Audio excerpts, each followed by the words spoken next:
Il n'y a pas trop de reflets, non, ça va. Pourtant, on le voit bien comme ça, c'est ça. Les reflets apparaissent après.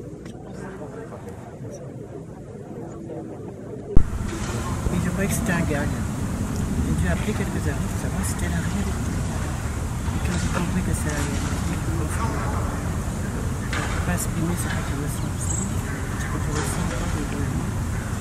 Mais je sais qu'on a perdu quand même quelqu'un qui est grand malheur. Vous savez, dans notre communauté, il y en a beaucoup. Mais celui-ci, il a marqué son histoire, il a marqué sa présence sur terre. C'est très difficile d'avoir connu cette chose.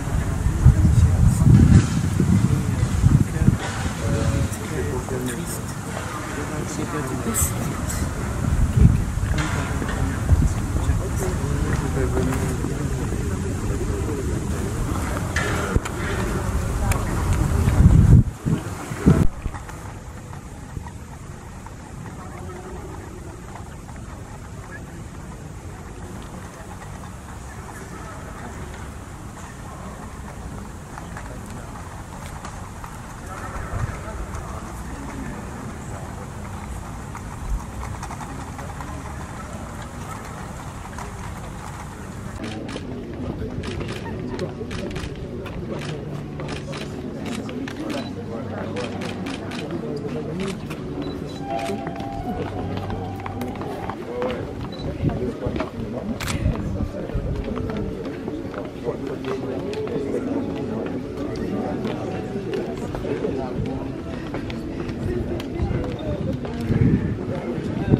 j'habitais juste au-dessus.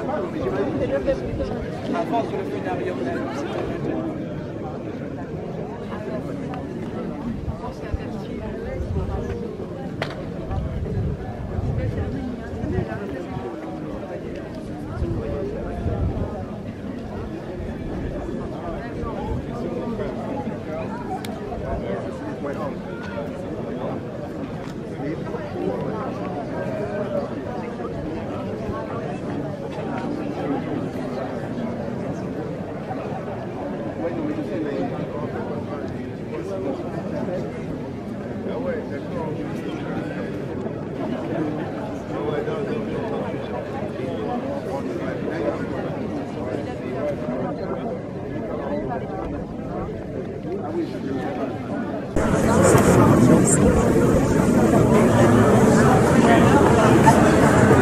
Qu'est-ce qu'on présente cette fois-là?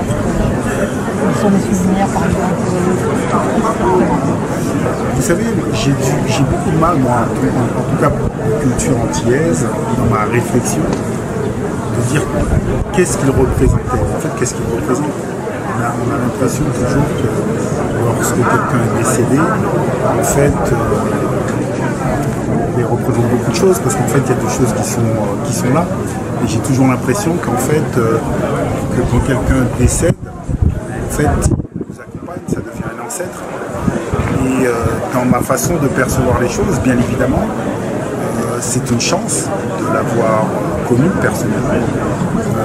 Et je crois qu'en fait, qu'il y a beaucoup de personnes qui ne se rendent pas compte de ce qu'il représente, Jacques. Et ce que Jacques a pu faire pour eux. Parce que c'est quelqu'un qui a changé l'imaginaire collectif française. C'est un homme d'une discrétion et d'une sensibilité telle qui nous emmène à beaucoup d'humilité. Et tout à l'heure, je crois que c'est sa sœur qui disait qu'il a choisi la gentillesse. Et je pense qu'effectivement, il nous invite aussi à nous questionner, à savoir, est-ce que la gentillesse n'est pas une des plus grandes forces, en fait, vous savez, notamment dans le monde dans lequel on vit. Et c'est juste essayer de dire que, en fait, nous sommes tous là pour continuer ce qu'il a mis en œuvre et pour le nourrir, pour l'améliorer, pour se questionner. Non, ça représente... Enfin, je ne comprends pas très bien la question pour dire la vérité, ce que ça représente. Non, mais ce qu'il était pour vous, c'est-à-dire que vous l'avez connu déjà, je l'ai connu avant de le connaître physiquement. Vous voyez ce que je veux dire? Et donc, ça veut dire qu'il m'a nourri en tant que jeune garçon noir, français, le voir sur les écrans, l'entendre. C'est quelqu'un qui, quelque part, m'a fait grandir. Et après, quand je l'ai rencontré pour la première fois, et c'est comme si vous rencontrez quelqu'un qui n'existe pas vraiment, vous voyez.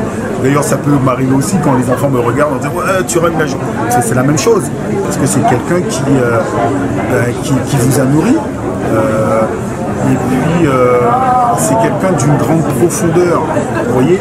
Aux Antilles, on dit, d'ailleurs, on l'a dit plusieurs fois, c'est un homme doux, c'est un homme droit. Ça, c'est important d'être droit, d'être tranquille, d'être serein et de montrer la direction. Et je crois que s'il y a autant de personnes ici, c'est qu'il nous a montré la direction. Et cette direction-là, on va la suivre. Voilà. Vous savez, quand j'avais été à l'enterrement d'Aimé Césaire, et j'étais passé près du cercueil, je lui ai dit ne t'inquiète pas, on va continuer ce que vous avez fait. Et aujourd'hui, je lui ai dit la même chose, ne t'inquiète pas, en fait, nous sommes très nombreux, et on va continuer à honorer ta mémoire, et tu seras là pour nous accompagner. De rien.